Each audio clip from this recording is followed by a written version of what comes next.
Good morning, you guys. Good morning, everybody. Welcome back to Real Talk with SLR. How are you guys doing today? I slept pretty darn good. How about you, baby? I slept pretty good. How you feeling today? I'm feeling actually a lot better. I know that I've got to run into town.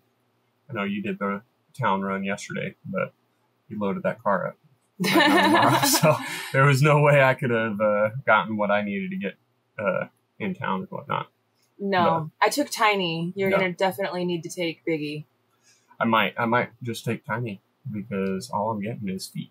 Oh, okay. Well, I guess, yeah, if you're not bringing any kids with you or anything. Mm-hmm. Well, it just depends on what kid wants to come with me. But yeah, I do need to get a lot of feed. It's that monthly run where I'm like, all right, time to run and go get feed. Chickens are out of food. Dogs are pretty much out of food. Both sides of the chickens. So, yeah, I got to go get more feed. And this time I got to get the grower for the Cornish and whatnot instead of the starter. Yeah. But it worked out perfectly in the sense of, like, how I ratioed it and everything else. Like, the 3 bags, it worked out perfectly. And it lasted for the month. It lasted for, like, the month or 3 weeks or whatever it is. Yeah. That's how old they are. That's nuts to me. Like, they're only 3 weeks old in a couple of days. Like, oh my goodness. We'll show you guys an update on the birds here, probably on Simple Life Reclaimed. Mm-hmm. We've been honestly really tired and haven't been trying to walk around too much for Real Talk. So thanks for sitting with us and having your coffee. Yeah, but it's been pretty good. Today I actually removed all the rocks and everything else out of the water, so they are strictly its own, normal water thing, and I don't have to worry about the rocks or them getting wet or anything else like that. Like, they're pretty big. Like, they're almost good enough to eat. Yeah, almost. They're actually at the size of like the game hens. You know what I mean? Like the small little hen that we had at like Tournament of Kings. Mm-hmm. Yeah, they're that size right now. Yeah. So I mean, like, that's where they're at right now. But that's not these birds. They're able to grow for another 4 weeks or so. So I'm pretty happy about that. They're going by pretty quick. It's coming. But it's been a good week. We've been pretty busy. Yesterday you were nonstop go around the house and everything else after, the shopping spree. Yeah, I mean, you go shopping and then you have all the stuff that you got to put away, right? And I had let our house like run down to absolutely nothing. So I had quite a big load to bring home yesterday, and then I had to put it all away and then make dinner. And then we did an awesome live chat with you guys. Thank you so much to everybody that joined in on the live chat. It was a lot of fun. That was great. It was a very good time. Today, while you go to town and go get the feed and stuff like that, I do plan to do some pickling, which I'll record and try to bring you guys along for it. Yeah. But I probably won't do that until this afternoon when the kids start getting more tired, and listful, ready for chilling. This morning, I've got my house going crazy right now already. The kids are already doing all their chores and doing all the things. I've got some bread in the bread maker cooking. And my big to-do on today's to-do list is I need the kids to go through all of their clothes and get rid of all the stuff that's holes in it and stained up and doesn't fit them anymore. And also pack up all of their winter stuff. Yeah. So that's my big thing is kind of some organizational stuff. It's seasonal organizational. And then do some, I guess, deep cleaning. 'Cause now that the kids are home for the summer, I can imagine it getting away from me really quickly. And I don't want anything to pile on top of what is already kind of chaotic. So I'm going to tighten the reins a little bit with the kids. We're going to go through and do some seasonal cleaning. And then I think this afternoon I'm going to do some pickling and some canning. I'm open for suggestions. If there's anything that you guys want me to do in the kitchen, I'm open to put it in there and show you guys, pending time allotment and, exactly what it is, but I'm open for all of the suggestions.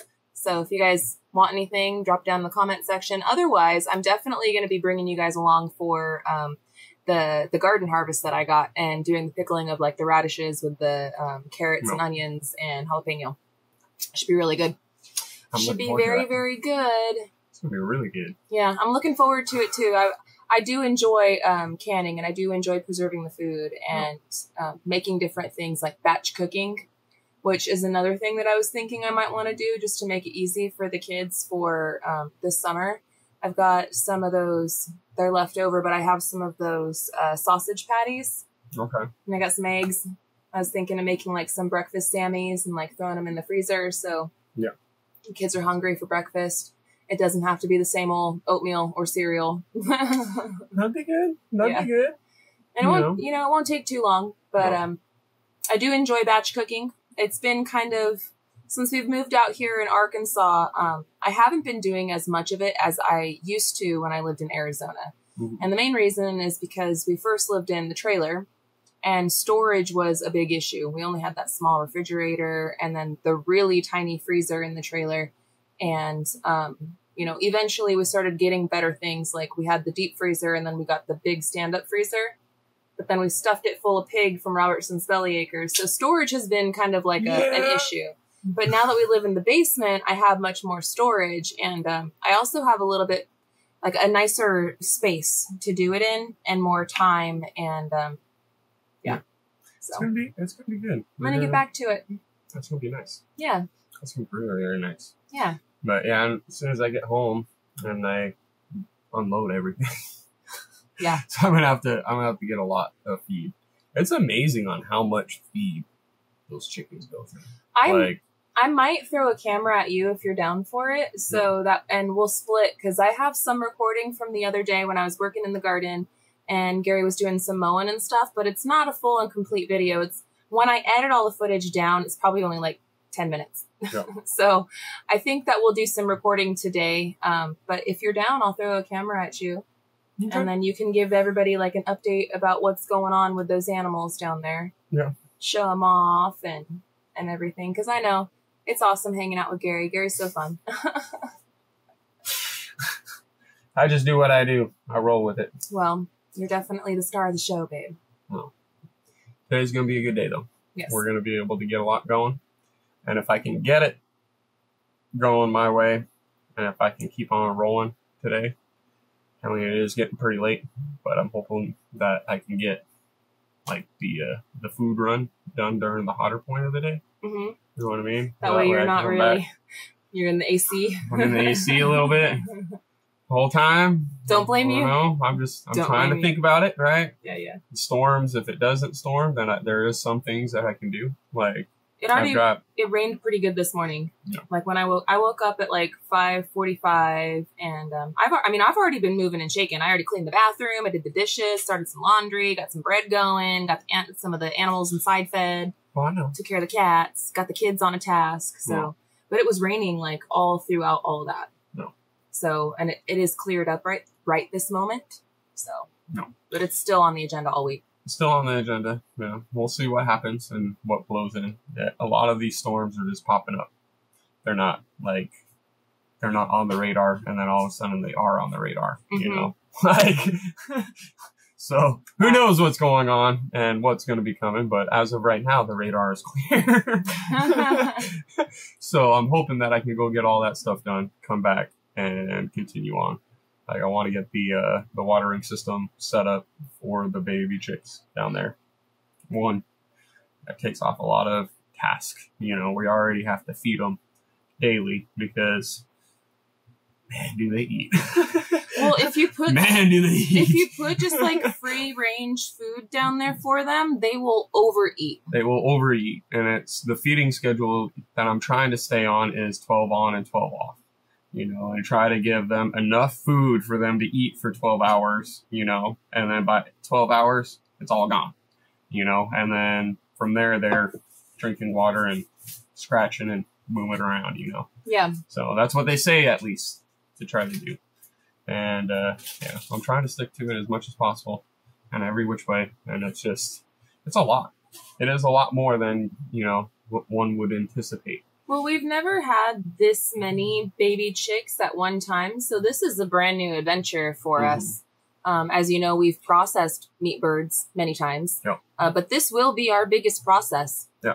Granted, you know, we ordered 100 and we're not left with 100. We're going to get a final count here when it's processing day. But honestly, the ratio isn't looking as good as we had hoped it was going to. But at the same time, it's the first time ever doing it. We had a quarter of them arrive DOA. And, you know, we've had a few here and there just kind of, and that is actually very normal. No. And that's what we were anticipating. We were anticipating a few here and there. Yeah. And it's, you know, you never want that to happen, you know, but with this particular breed, it is super common. Like super, super common. The numbering, I was just looking up through everything, right?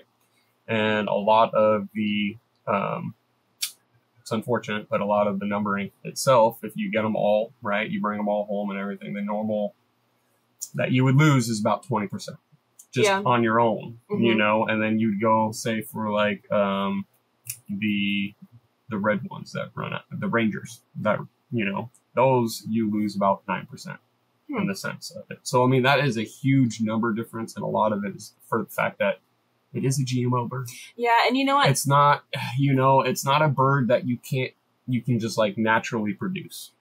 There is so much into it that it's literally like rocket science trying to produce these birds. Like, I'm sorry, but I mean, that's the only other way I can say. Well, and you know, that actually brought up a good point that Gary and we were talking about just this morning. And I think this is our first and probably last batch of 100 Cornish hens. Well, actually, this is our second batch. We did buy some Cornish from Tractor Supply last year, but this is our second batch, but like our first really big one and our first ever getting them in the mail. And I think this is going to be it for us. I don't think we're going to go with the Cornish anymore. No. And the main reason is because of the death rate. Also, the meat is amazing. The meat is very good. And that's why we wanted to. And, but seeing this, it makes me really...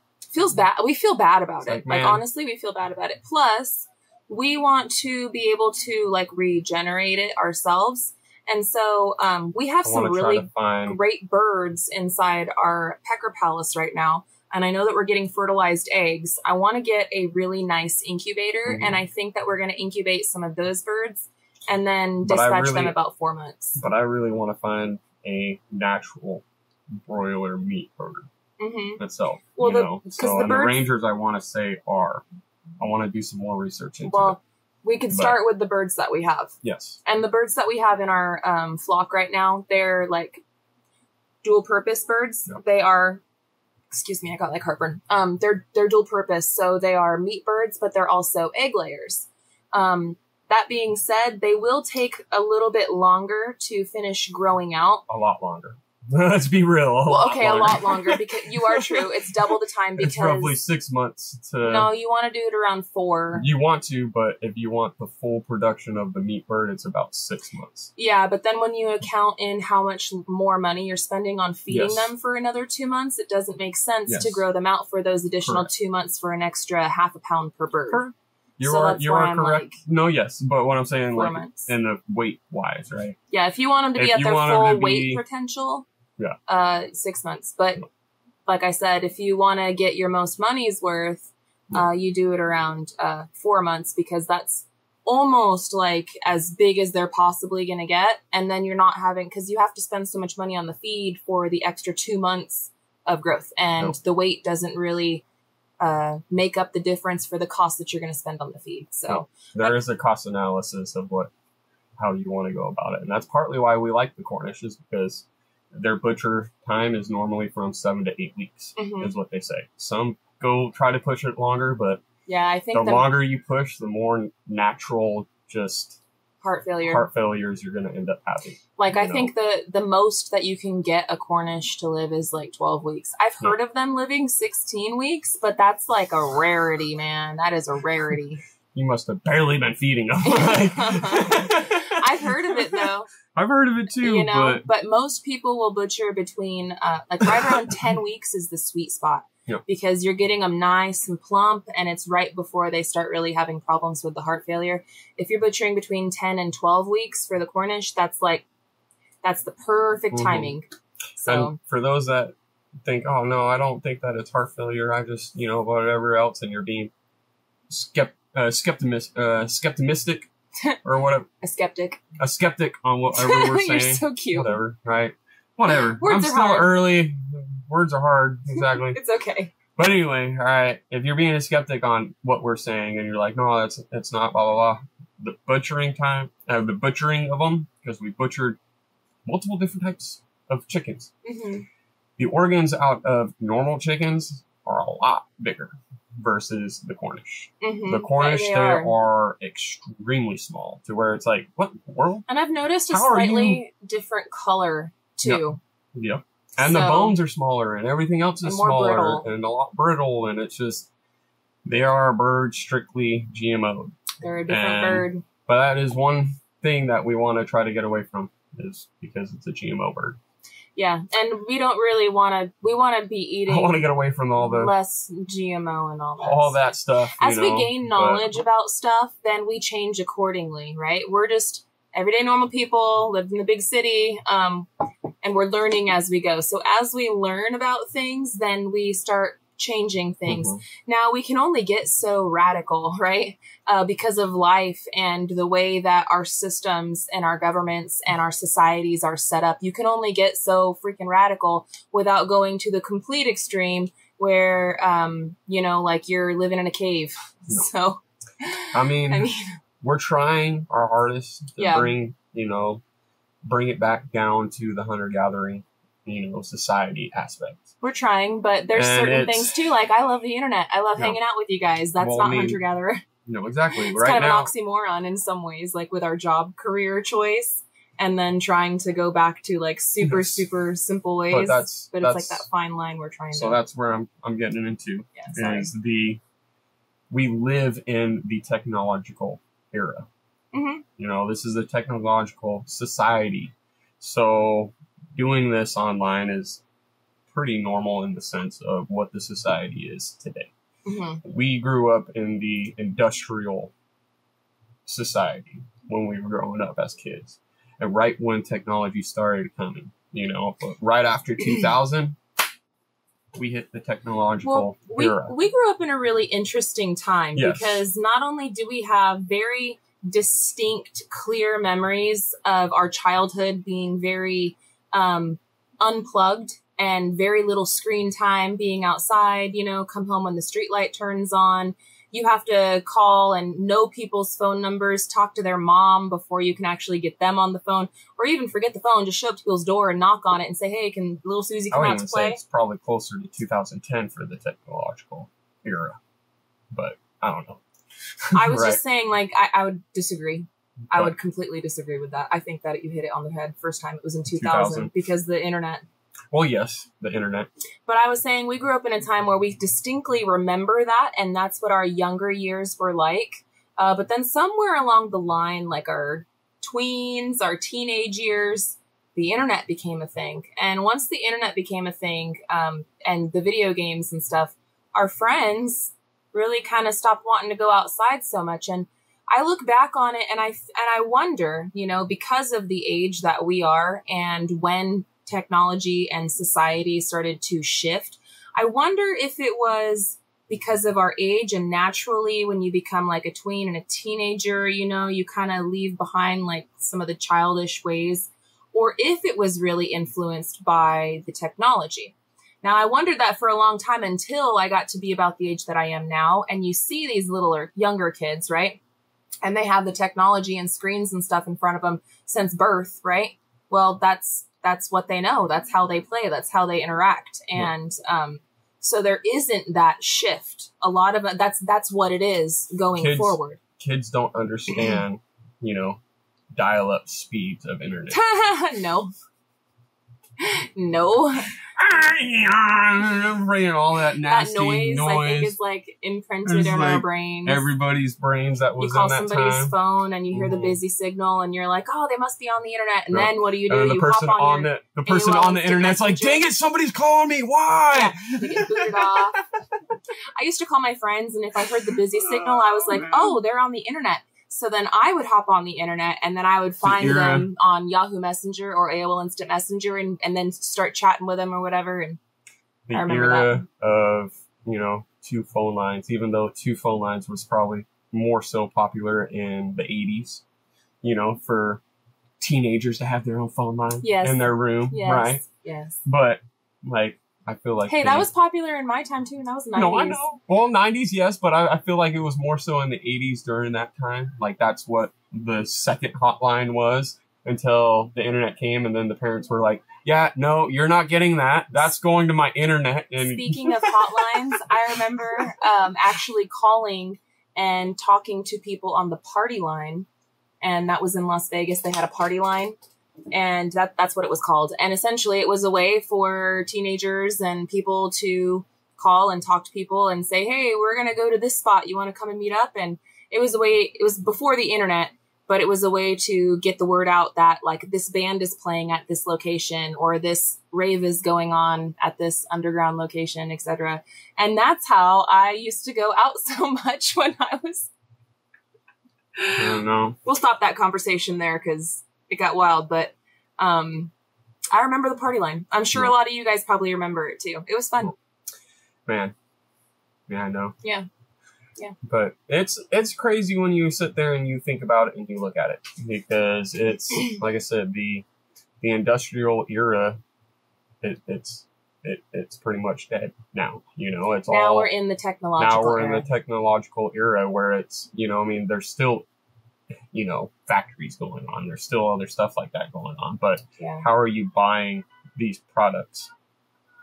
Amazon. You know, right. it's all online. And a lot of stuff isn't made in America anymore. No. It's very hard to find things that super are. hard. It's really hard to find distributors that sell stuff made in America. Anthony's got the hook on a lot of the made in America stuff, and we're going to look into that too, because although I'm not saying that we're never going to shop at Walmart, we're going to have to, just because you can't get away from it. You can't, you know. Like I said, unless you live in a cave, mm-hmm. but you can make a little dent here and there. You can make a little bit more conscious purchases, and Gary and I try to do that as much as possible. At the same time, too, that's where I look at it more so in the sense, because I did work in the factory setting, right? Yeah. I did work in the industrial setting aspect, so I do understand the shipping and the tariffs and everything else. So there is a reasoning behind all that, and there are certain things where it's like, yeah, you sort of need it from over in that area, right? Like aluminum. Most people don't really know this, but aluminum, the biggest, you know, provider and everything is out in Canada. Well, that's a tariff for it. Mm-hmm. And aluminum is a really big thing and a really good thing to have for a lot of aspects, right? But steel, you want that in America, mm-hmm. you know, because steel, the best steel comes from America. Speaking of Canada, You know, I was so actually just seeing something today. Now, I don't know how truthful it is because I was just watching a reel and it popped up, but it literally popped up today. And it was talking about Canada. Yep. And it said back, again, I'm just going off of my squirrel brain memory. It said back, I believe it was the 70s. It might have said the 80s. But it said, you know, 30 years ago or something, Canada's products, mostly speaking of clothing and stuff, was 70% made in Canada. To where they had very little import. Yep. Well, now it's 5%. Correct. So there's that. It's just a lot of people, and like my dad. It's a give and take in a lot of aspects. However, like my dad and my mom and like my grandma and stuff like that. A lot of people used to home make a lot of their things, yes. And that's why, like back in the day, during like the Great Depression and stuff like that, even the flour mills, they would put their flour sacks, they would actually print prettier designs on it because they saw that a lot of the mothers were using like those flour sacks to make clothing for their children.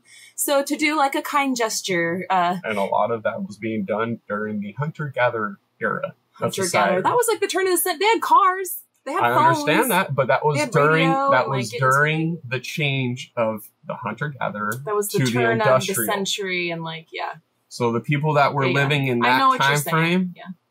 It's like us living in that time frame from the industrial to the technological. We're living in a new shift. Correct. That was that shift. That was that shift. Now we're in that shift. I catch what you're throwing. You see what I'm saying? But I think that, you know, with me and Gary, we really want to, sounds kind of crazy, but we want to get back to how it was right at the beginning of the other shift, correct. Or maybe on the right at the other side of the shift. Where things were easier, right? Like you had sewing machines and stuff. They weren't over there doing everything by hand. They were doing it by hand, but it was still by machine. Where now, you put in something in a computer and it zips it right out. No. That's cool for like mass production and stuff, but it does take some of the heart away from it. No. And I think that, you know, it makes people lose a lot of skill and also appreciation for the things that we have, because everything is a throwaway.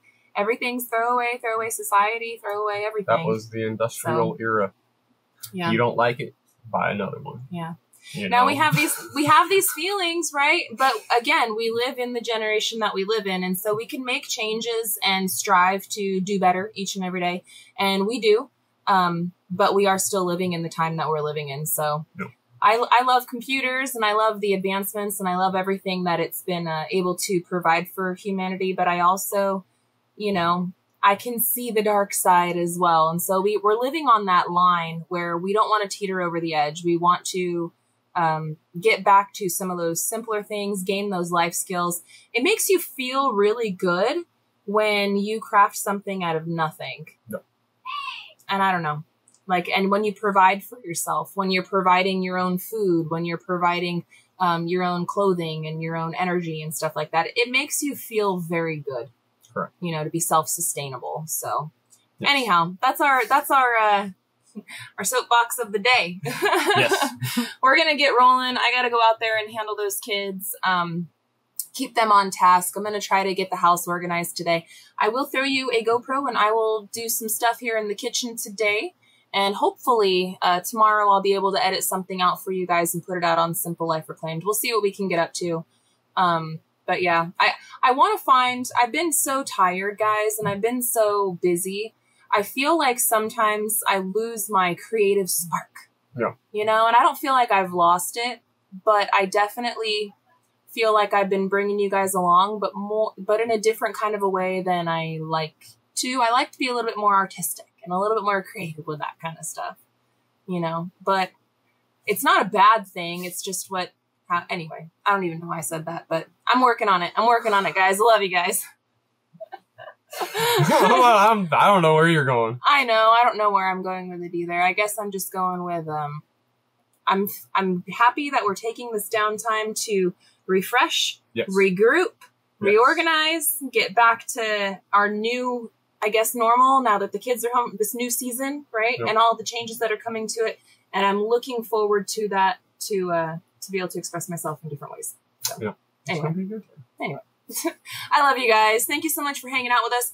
Drop down in the comment section anything you guys would like for me to get into in the kitchen. Like yes. I said, I'm open for suggestions. Right now on the agenda is doing some of that canning, which I'll bring you guys along for, doing all the organizational stuff and yada yada. But we will be back here tomorrow on Real Talk with SLR for y'all. So I hope that you guys can see us then soon. Yes. And for the usual friends, until the next one, we love y'all and we hope you have a good one. And we'll catch you on the next one. Bye, you guys. Later.